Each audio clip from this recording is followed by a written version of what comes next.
ইস্তিগফারের অনেক ফজিলত, বেসিক 5টা ফজিলত বিষ্ণু বলেন, মান লাজিমাল ইস্তিগফারা জাআলাল্লাহু লাহু মিন কুল্লি দীকিন মাখরাজা।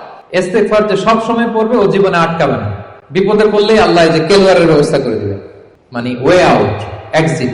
আপনি আটকাবেন, আল্লাহ আপনাকে ওয়ে আউটের ব্যবস্থা করে দিবে।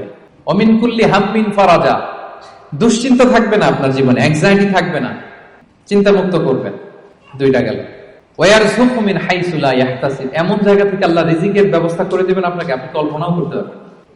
4 নাম্বার, আল্লাহর পক্ষ থেকে বড় আযাব গজব কখন আপনাকে স্পর্শ করবে না। ওমা কানাল্লাহু মুআযিবাহুম ওয়া হুম ইস্তাগফিরুন, আমার বান্দারা যতক্ষণ ইস্তিগফার করে কোনো আযাব তাকে স্পর্শ করবে না। 5 নাম্বার, যে সব সময় ইস্তিগফার, উঠতে বসতে সব কাজে ইস্তিগফার করে, পড়তে পড়তে এক পর্যায়ে এই ব্যক্তি মুস্তাজাবুদ দাওয়াতে উন্নীত হয়ে যায়।